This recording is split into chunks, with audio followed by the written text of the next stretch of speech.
Chers amis d'ici et d'ailleurs, nous vivons des moments assez particuliers, des moments très sombres, des moments extrêmement délicats dont il nous faut mesurer toutes les conséquences et toutes les implications.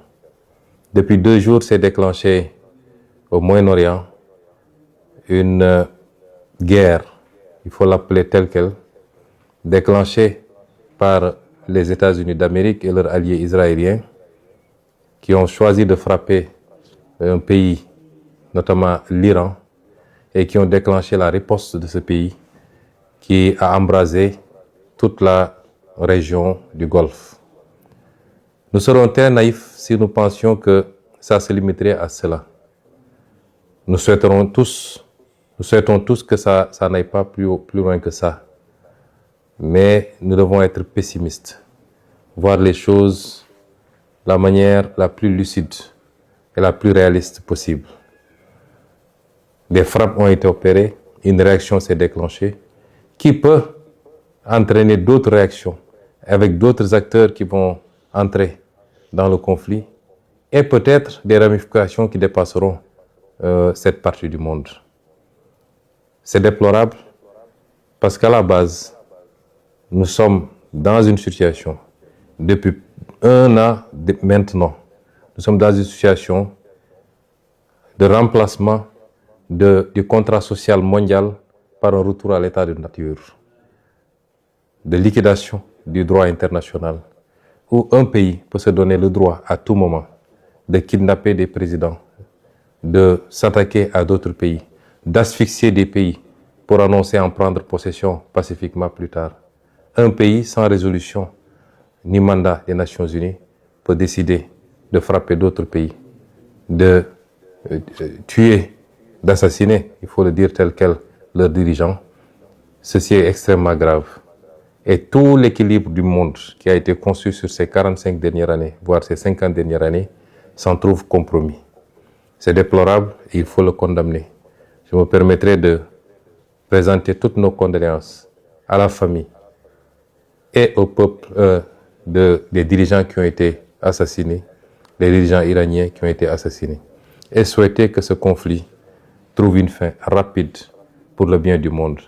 Il nous faut mesurer toutes les conséquences de ce conflit, qui dépassent le simple aspect militaire. Nous savons tous que aujourd'hui, le trafic autour du détroit d'Ormuz est compromis, et nous savons que minimum 40% ou 30% du pétrole mondial, des hydrocarbures mondiaux, passent par ce détroit. Les impacts sur le plan économique pour tous les pays, dont le Sénégal, dont la consommation en produits pétroliers dépend de ces trafics-là, les conséquences seront très importantes. Les conséquences de manière générale sur l'économie du monde seront très importantes, avec des impacts sur la mobilité des capitaux, sur l'investissement et les répercussions sur tous les autres produits de consommation. Parce que vous savez que tout tourne et tout tourne à partir de ces produits d'hydrocarbures, pratiquement, les industries, l'économie, tout. Et donc, même les produits de consommation courante, notamment les produits alimentaires, les denrées alimentaires, tous les autres produits s'en trouveront impactés. Et tout ça par une décision unilatérale d'un pays tout puissant soit-il, de déclencher une guerre, de frapper d'autres pays, et c'est déplorable. Mais nous devons faire une analyse géopolitique de ces situations. Ce ne sont pas des situations fortuites. Pas plus tard qu'avant-hier à l'Assemblée, je vous ai parlé du piège du Thucydide. Je vous en parle depuis pas mal de temps. Je voudrais que nous soyons tous bien conscients de la situation. Nous savons des puissances émergentes regroupées autour des BRICS, avec la Chine comme un pays moteur, qui aujourd'hui, quoi qu'on dise sur le plan économique, sur le plan technologique, et certainement de plus en plus sur le plan militaire, sont en train non seulement de rattraper tout le retard, mais de prendre le dessus sur le vieux monde occidental, avec en tête de file les États-Unis d'Amérique. Et tout ce que vous voyez, c'est des réactions de ce pôle, et particulièrement des États-Unis, qui ont peur de perdre cette primauté qu'ils ont eue pendant longtemps, cette domination écrasante sur tout le reste du monde. Et si vous voyez bien la carte des interventions, il s'agit de freiner et d'expulser une puissance comme la Chine, de l'Amérique du Sud d'abord, d'où ce qui s'est passé au Venezuela, ce qui se passe actuellement à Cuba, ce qui risque de se passer ailleurs, puisque la Colombie a été menacée également. C'est ce qui se passe actuellement au Moyen-Orient, où il faut couper effectivement toutes les connexions de ces pays avec la Chine, avec la Russie et peut-être avec d'autres pays des BRICS, et leur approvisionnement en produits hydrocarbures. L'Europe ne posant pas de problème fondamental, puisque l'Europe est un satellite du moins des États-Unis dans ce bloc occidental. Tout ce qui se passe est une tentative d'isolement d'une puissance montante et de pouvoir après se consacrer particulièrement à cette puissance, soit dans le cadre d'une guerre commerciale. C'est heureux si ça se limitait à cela. Nous ne souhaiterons pas que ça aille beaucoup plus loin pour des puissances dotées d'arsenal nucléaire et maîtrisant des technologies de plus en plus extrêmement sophistiquées. Nous sommes dans ce contexte géopolitique bien particulier. Quid de l'Afrique? Parce qu'on a parlé de l'Europe, on a parlé de l'Amérique, on a parlé de l'Asie. Et comme d'habitude, il est très difficile de parler de l'Afrique, puisque les Africains n'ont jamais pris la responsabilité pour comprendre les enjeux et comprendre qu'ils n'ont pas d'amis, ils n'ont pas de parents et qu'ils doivent compter sur eux-mêmes par les réformes qu'il faut, par le règlement d'un certain nombre de contentieux ou de conflits inutiles, par la stabilité, mais surtout par le travail, se mettre au travail. Nous sommes le continent qui n'existe pratiquement pas sur la carte géopolitique, mais qui semble être la seule à l'ignorer. Et nous sommes là encore dans des débats secondaires qui n'apportent rien au monde, qui n'apportent rien à l'Afrique, et qui ne rapportent rien à nos pays plus individuellement. Cette Afrique-là, qui n'est jamais sortie sous le joug de la colonisation. Parce que ce qui se joue actuellement, c'est une forme de réitération par certains empires de volonté coloniale.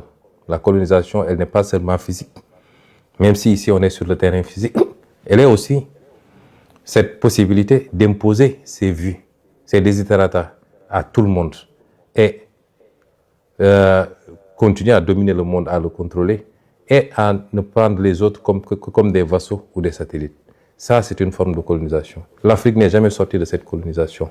Et je m'en veux pour preuve que ce que les d'aucuns appellent la néocolonisation, par les monnaies coloniales, par le pillage des ressources naturelles, mais également par la dette injuste imposée à l'Afrique, les conditions extrêmement délicates d'accès à ces crédits et tout ce que ça fait porter comme poids à l'Afrique.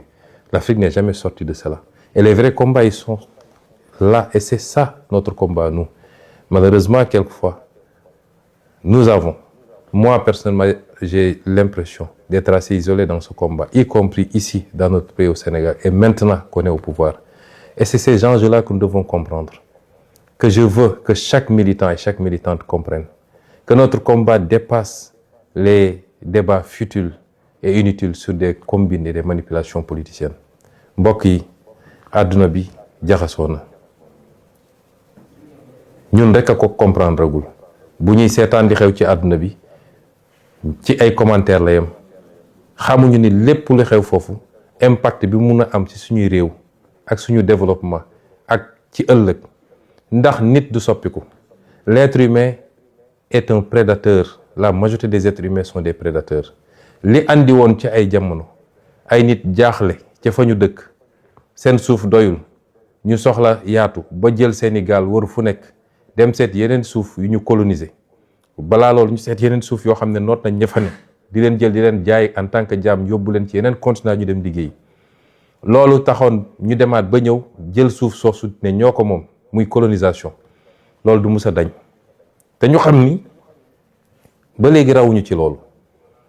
Àdduna mën na doxaat ba nit ñi dellu si waat te dégg ngeen kenn ci kilifa yi mooy ku ñuy wax Marco Rubio di benn kilifa ci États-Unis dafa wax ni dañu war a delloo si waat colonisation. Tey ñooñu bu ñu demoon ba jaaxle ndax dañoo am seen mode de vie am benn niveau bu ñu tàmm ci richesse ak yu demee noonu bu ñu demoon ba xam ni loolu mënatuñ koo am te jàpp ni Sénégal am na alal goo xam ne mi ngi fi lan moo leen tere tey ñu ñëw ci seen doole ñëw nangu Sénégal comme tey ni ñuy attaqué ay réew di rey seeni président di jël seeni président yóbbu leen di leen tëj noonu la amee ci ñeneen ak ñeneen ci képp koo xam ne am na doole. moo tax Afrique benn yitte rek la waroon am Sénégal jiitu ci mooy jublu ci liggéey wàññi coow li wàññi wax ji wàññi politique bi ak combine politique yi. Est-ce que ñun nous sommes à la hauteur de ces enjeux? boo xoolee coow lépp ci Sénégal ay waxu coalition diw ay waxu parti diw ay waxu xëcc nañu lii ana liggéey ana concentré wu sur l'essentiel. loolu mooy tey enjeu bi nga xam ni moo war a nekk suñu bopp suñu bos muy lu mooy andi woon rek ci introduction mooy il faut qu'on soit à la hauteur des enjeux. Les enjeux ne sont plus aux combines politiques ou politiciennes. Les enjeux ne sont plus aux réclamations injustifiées. la xam ne réew mi liggéeyagul alal gu mu mën a séddale ba kenn ku nekk la muy laaj ñu mën ko koo jox na ñëpp jublu ci liggéey wàññi wax ji. lu ko may nag la woon fa woon nan ñi defoon ba jiituñu ba xëy noot ñu bu ñu foog ne raw na ñu xëyaat ñëw noot ñu te duñ ci mën dara. bu dee réew yi ñu ëpp doole fuuf booy seet tey li xew diggante Russie ak Ukraine rek keroog damay seetaan benn documentaire ci benn guddi rek Russie yónnee na 850 drones yu mu envoyé Ukraine. ñun Sénégal mënuñoo jënd fukki drone yu mat ak suñu alal. kon nañu xam ni existé wuñu sax ci wàllu koom ak ci wàllu puissance ak ci wàllu doole waaye ñun foog nañ ñun ñooy le centre du monde. kon nañu jublu ci liggéey ndax lu ko mooy rek la woon fa woon. ñu ngi leen di gërëm di leen sant li introduction la woon ñoo ngi delloo kàddu gi nag jox ko mbokk yi kenn ku nekk li nga am ci yitte ci laaj ñu tontu ko lépp ñu def ko ci tey ak ci dal ak ci teggin ndax am na solo. Assalaamu aleykum.